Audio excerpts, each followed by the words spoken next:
ನಮ್ middle class parents ಮಗನ್ಗೆ 24 ವರ್ಷ ಆಯ್ತು, ಇನ್ನ ಜವಾಬ್ದಾರಿನೇ ಬಂದಿಲ್ಲ, ರೆಸ್ಪಾನ್ಸಿಬಿಲಿಟಿನೇ ಇಲ್ಲ ಅವ್ನ್ಗೆ ಅಂತ ಹೇಳ್ತಾನೆ ಇರ್ತಾರೆ. ಹೆಂಗ್ ಬರುತ್ತೆ ರೆಸ್ಪಾನ್ಸಿಬಿಲಿಟಿ? ಅವ್ನ ಲೈಫ್ ಅಲ್ಲಿ ಪ್ರತಿಯೊಂದು ಡಿಸಿಷನ್ ನೀವೇ ಮಾಡ್ಬಿಡ್ತೀರಾ. ಇನ್ ಹೆಂಗ್ ಬರುತ್ತೆ ರೆಸ್ಪಾನ್ಸಿಬಿಲಿಟಿ ಅವ್ನ್ಗೆ? ಕಲಿಯೋದೇ ಇವಾಗ.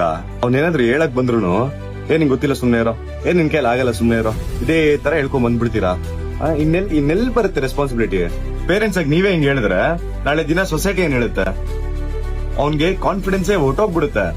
ಏಂತಕ್ಕೆ ಯೂಸ್ ಇಲ್ದ್ರಂಗ ಹೋಗ್ತಾನ. ಆಮೇಲೆ ಇನ್ಮೇಲಾದ್ರೂ ಸಣ್ಣ ಸಣ್ಣ ಜವಾಬ್ದಾರಿ ಒಪ್ಸಿ ಅವ್ನ್ಗೆ.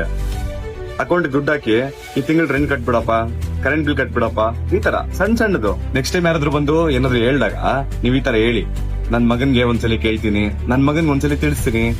ಈ ತರ ರೆಸ್ಪೆಕ್ಟ್ ಕೊಡಿ ನಿಮ್ ಮಗನ್ ಫಸ್ಟ್. ನೀವ್ ಒಂದ್ಸಲಿ ಅವ್ನ್ಗೆ ರೆಸ್ಪೆಕ್ಟ್ ಕೊಡೋ ಸ್ಟಾರ್ಟ್ ಮಾಡಿದಾಗ ಜವಾಬ್ದಾರಿ ಆಟೋಮೆಟಿಕ್ ಆಗಿ ಬಂದೇ ಬರುತ್ತೆ. ಹುಡುಗರಿಗೆ ರೆಸ್ಪೆಕ್ಟ್ ಇಲ್ಲ ಅಂದ್ರೆ ನಾವ್ ಆ ಜಾಗಕ್ಕೆ ಕಾಲೂನು ಇಡಲ್ಲ, ಸರಿನಾ? ಅಂತದ್ದು ನಮ್ಮ ಲೈಫ್ ಲಾಂಗ್ ಡಿಸ್ರೆಸ್ಪೆಕ್ಟ್ ಮಾಡ್ಕೊಂಡೇ ಬಂದಿರ್ತೀರಾ. ನಿಮ್ಗೇನು ಬರಲ್ಲ ಆಗಲ್ಲ ಅಂತ ಎಲ್ಲ ಆಗುತ್ತೆ. ಫಸ್ಟ್ ರೆಸ್ಪೆಕ್ಟ್ ಕೊಡೋದು ಕಲೀರಿ ಮಗನ್ಗೆ.